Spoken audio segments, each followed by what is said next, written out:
त्र्यंबकेश्वर परिसरमध्ये दर्शवण्यात आलेली आहे.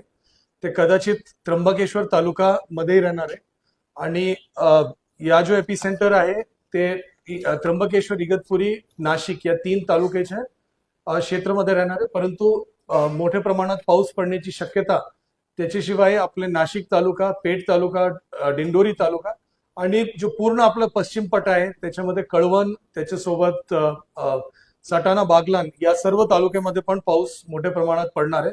परंतु एक्स्ट्रीम हेवी रेनफॉल जो आहे शॉर्ट ड्युरेशन मध्ये, ज्यांना आपण क्लाउड बस्ट म्हणतो, त्याचा जो अंदाज आहे ते बेसिकली त्र्यंबकेश्वर, इगतपुरी आणि नाशिक या जो नाशिक शहराचे जो पश्चिम भाग आहे त्या ठिकाणी दर्शवण्यात आलेला आहे. जसे जसे वेदर मॉडेल्स अजून डेव्हलप होतील आणि अजून आपल्याला हवामानचे इशारा मिळेल तशा आपल्याला अजून ॲक्युरेटली लक्षात येणार आहे की नेमकी कुठे आपल्याला जास्त लक्ष देण्याची गरज आहे. सन्मान्य मुख्यमंत्री महोदयांनी आज सकाळी जो बैठक घेतली त्याच्यामध्ये स्पष्ट निर्देश दिलेले आहे की लागणारे सर्व अनुषंगाने गोष्टीचं नियोजन आपल्याला करायचे आहे. त्याच्या अनुषंगाने साहेबांचे दिलेले निर्देशानुसार खालीलप्रमाणे या ठिकाणी नियोजन करण्यात येत आहे. नंबर 1 की उद्याच्या दिवशी नाशिक शहर वगळून, नाशिक शहरच्या संदर्भामध्ये म्हणजे पाऊस राहणार आहे, परंतु त्याच्या जो स्थानिक नियोजन आहे नाशिक शहर महानगरपालिकाचे सन्मान्य महापौर आणि सन्मान्य मनपा आयुक्त आज करणार आहे. परंतु नाशिक शहर वगळून जो उर्वरित ग्रामीण भाग आहे नाशिक तालुक्याचे, इगतपुरी तालुका आणि त्र्यंबकेश्वर तालुका या 3 तालुक्यामध्ये सर्व जो आठवडी बाजार असेल, शाळा असेल, कॉलेजेस असेल, या सगळे उद्याच्या दिवशी बंद राहणार आहे. सर्व लोकांना माझी सूचना आहे, विनंती आहे की उद्या जोरात पाऊस असण्याची शक्यता असल्यामुळे सर्व शेतकरी बांधवाला पण विनंती आहे की आपण शेतात जाण्याचा विषय उद्या टाळावा. आणि कुठल्याही प्रकारच्या म्हणजे अति आवश्यक नसेल तर कुठल्याही प्रकारचे प्रवास उद्याचे दिवस आपण करू नये. काही रस्ते आपण बंद करणार आहे, म्हणजे ज्या ठिकाणी दगड कोसळण्याची शक्यता आहे त्याची एक यादी काय वेळात PWD, राष्ट्रीय महामार्ग आणि पोलीस विभागाच्या माध्यमातून ट्रॅफिक डायव्हर्जनचे काय आदेश काय वेळात आपण आपल्या समोर देणार आहे.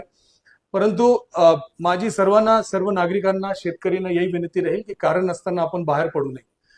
पुढचा विषय आहे की त्र्यंबकेश्वर देवस्थानला उद्या आपण बंद ठेवणार आहे, म्हणजे आज संध्याकाळ सूर्यास्त झाल्यानंतर जो शेवटची पूजा राहणार त्याच्यानंतर परवापर्यंत ते त्र्यंबकेश्वरचं देवस्थान बंद राहणार आहे. ज्या भाविकांनी उद्या त्र्यंबकेश्वर देवस्थानमध्ये येऊन दर्शन घेण्याचा विचार केला होता त्यांना माझी विनंती राहील की उद्याच्या दिवशी आपण येणं टाळावं, जेणेकरून त्या ठिकाणी आपल्याला माहिती आहे की मोठ्या प्रमाणात काम पण सुरू आहे, तो त्या ठिकाणी आपल्याला कुठल्या प्रकारची अडचणी होणार नाही. तर माझी सर्वांना विनंती आहे की आपण त्र्यंबकेश्वर देवस्थानला येणं टाळावं.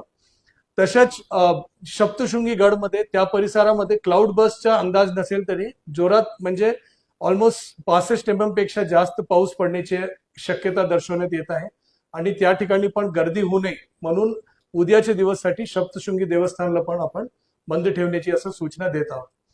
त्याच्या व्यतिरिक्त आपल्याकडे ज्या लो लाईंग रिजन्स आहेत, ज्या ठिकाणी flood prone low lying regions आहेत, त्या गावाची यादी आणि त्या लोकेशन्स आपण सांगितलंय. परंतु याच्यामध्ये मेजर अडचणी कुठे येतोय, ज्या ठिकाणी आपल्याकडे फ्री फ्लोईंग नदी आहे, म्हणजे पहिला बंधारा आणण्याच्या पूर्वीचे फ्री फ्लोईंग नदी.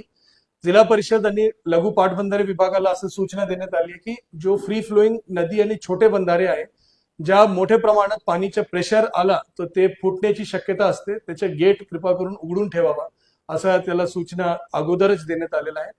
त्याच्या सोबत जो लो लाईंग रिजन्स आहे, जो नदीच्या साधारण पाणी स्तर +2 मीटरचे रेंजमध्ये असलेले जेवढे भाग आहे त्या सगळे घर असेल या कुठले इतर स्ट्रक्चर्स असेल, जनावरांचे गोठे असेल, त्या सर्वांना शिफ्ट करण्याची सूचना या ठिकाणी ग्रामपंचायतच्या माध्यमातून सगळ्या ठिकाणी देण्यात येत आहे, नगरपालिकेच्या माध्यमातून देण्यात येत आहे.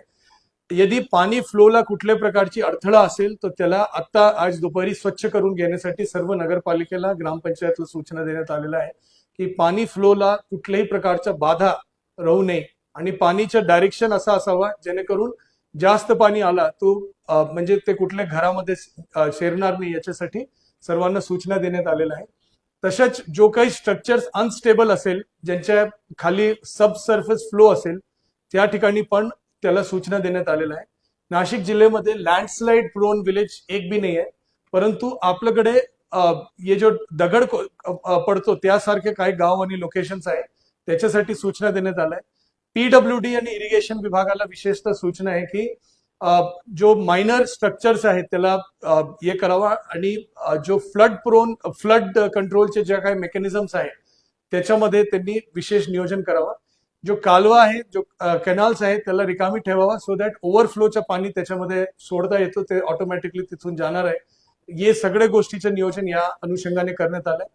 आणि शेवटची गोष्ट आहे की अँब्युलन्सेस असेल, शासकीय कर्मचारी आणि अधिकारी असेल, सगळेजण फील्डवर येणार आहे. त्याच्यासोबत जेसीबी या पोकलँड जो आपले अर्थ मुव्हर्स असतो त्यांचे आपण रेक्विजिशन विथ लेबर आपण केलेलं आहे, जेणेकरून या सगळ्याच्या अनुषंगाने काय काय म्हणजे आपली पूर्ण तयारी या संदर्भामध्ये असावा. काही ठिकाणी एक्सेस प्रिपरेशन पण आपण करतोय, जेणेकरून हे जो एपी सेंटर या लोकेशन यदि शिफ्ट झाला तर त्याच्यामध्ये कुठल्या प्रकारची अडथळा होणार नाही. नाशिक ग्रामीण, त्र्यंबकेश्वर, इगतपुरी, पेठ आणि दिंडोरी या 5 तालुक्यामध्ये शाळा आणि कॉलेजेस उद्या बंद राहणार. आठवडी बाजार ओन्ली त्र्यंबकेश्वर, इगतपुरी आणि नाशिक ग्रामीण मध्ये बंद राहणार.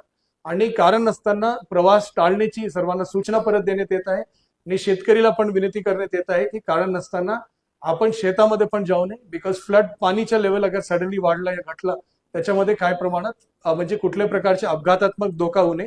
शेवटचा विषय, आपल्याकडे असलेले जो वॉटरफॉल्स आहे त्या ठिकाणी पोलीस आणि होमगार्डच्या माध्यमातून आणि आपदा मित्रांच्या माध्यमातून आपण बंदोबस्त ठेवणार आहे.